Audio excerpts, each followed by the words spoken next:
Hi everybody. In this week 3 video lecture, we will continue our discussions from what we have discussed on the week 2. Last week we have discussed about the Newton's law of viscosity, how the particularly shear stress can be perceived, and then the tensors where the velocity has the directions and the momentum transport also has a direction as well. And then that one is a part of the molecular momentum flux, and then we discuss about the convective momentum flux and then the combined momentum flux. In this week, we will apply those concepts into examples. My approach in momentum transport has always been focused more on the examples of the concepts to facilitate easy understanding into how those concepts are applied in the real conditions to solve particular problem of interest in chemical engineering. Because to me, I think the concept will be abstract if it's not applied into a particular context. In the following momentum transport discussions, we will limit ourselves into the laminar flow only. So there will be 4 examples on the laminar flow, and all of this is assuming that the flow is a laminar. A laminar flow is an order flow that is achieved in a particular fluid flow systems when Reynolds number is quite small, meaning we don't deal with the turbulent flow. So if in the first step for your particular momentum transport, that we should make a particular postulations about a particular system, and then once we get that postulation, we can link it with the Newton's law of viscosity, and then we use a shell momentum balance in order to derive the shear stress expression for that particular flow systems. Once we get the shear stress, then we can get the velocity profile. And then once the velocity profile has been obtained, then we can get other quantities of interest such as the maximum velocity, the average velocity, or the shear stress at the surface. So laminar flow applies in here to the flow that is illustrated in figure 1a. Okay, where we have a fluid layer that moves smoothly over one another in here.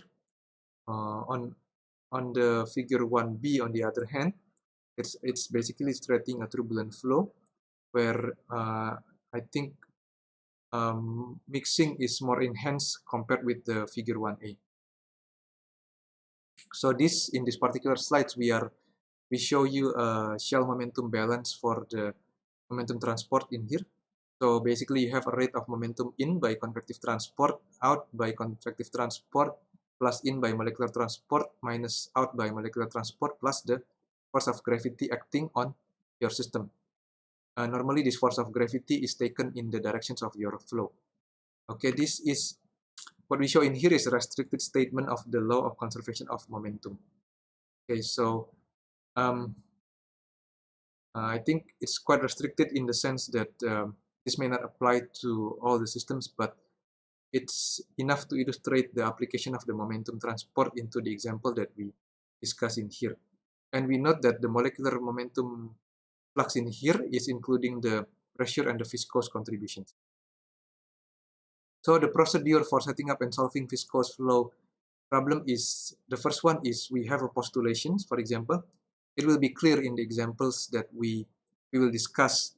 And I'm putting a lot of time into making the video for the examples, especially for the 4 examples in momentum transport, because once you understand about how to derive the momentum transport in those 4 examples, then I think the other problems in the heat transport and the mass transport should be quite similar, so it will be easy.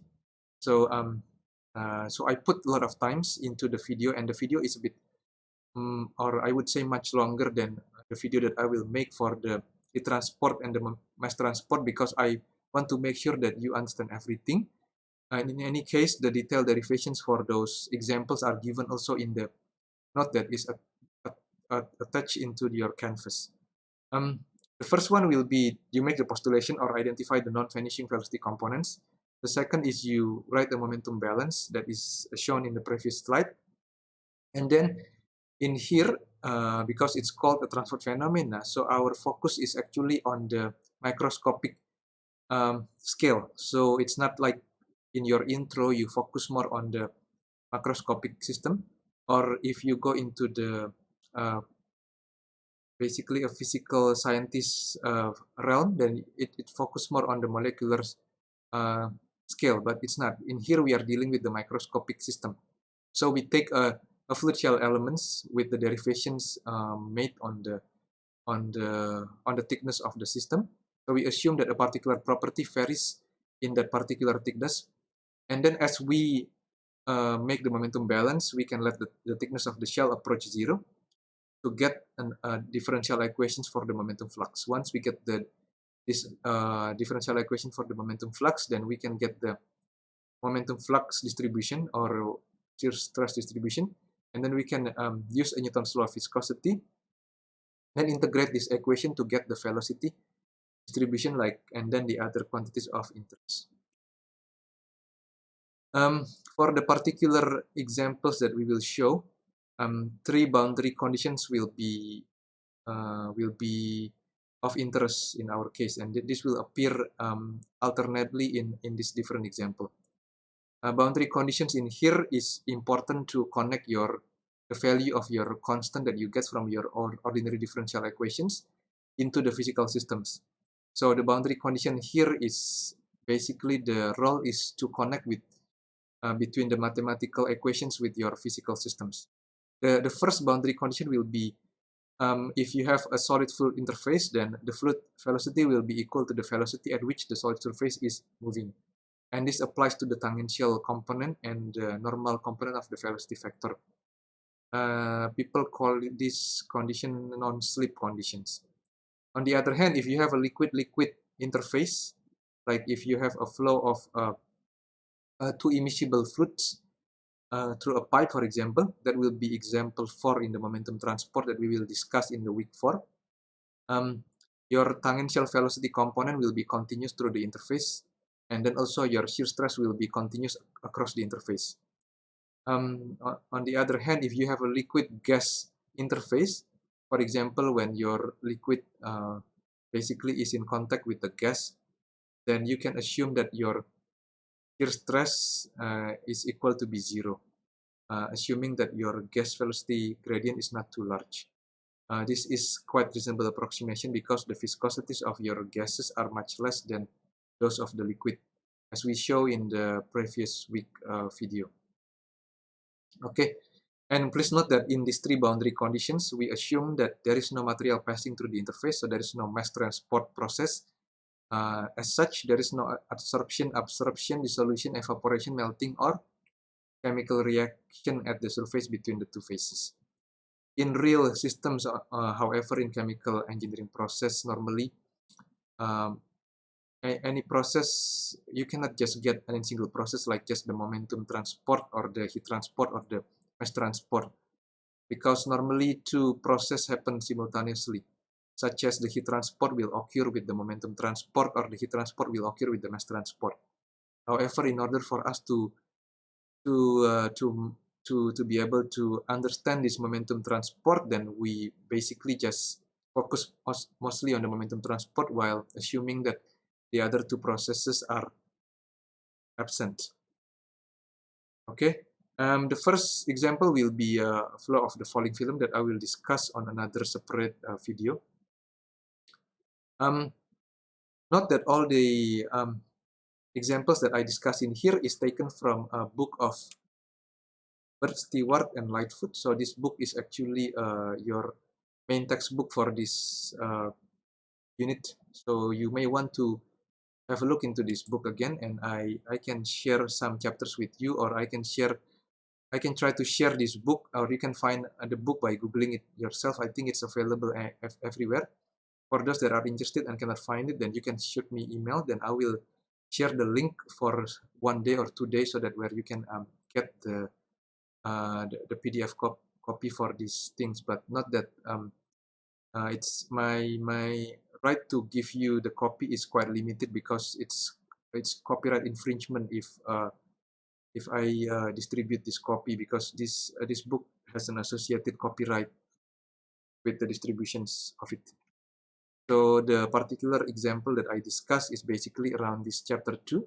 Okay, you may want to look into these things, and then the shell momentum balances and the boundary conditions. What I'm covering in the momentum transport is the basic stuff of these things. For those that are interested more into the situations where the velocity components get more complex, where you have two directions of the velocity, then you may need to use the so-called equation of continuity and then the equation of motion in here. Okay, I will not discuss those complex topics, but I encourage you to look into the book itself to see that how actually transfer phenomena is being developed over the time. And then this book, Bird, Stewart, and Lightfoot, is the book that people use everywhere for the transfer phenomena. And these three guys, Bird, Stewart, and Lightfoot, they were professors in University of Wisconsin-Madison for some time, and they were the one that developed this transfer phenomena as well for the chemical engineering. Okay. With that, I conclude my video for this week, and the example will be discussed on a separate video. Thank you so much for listening.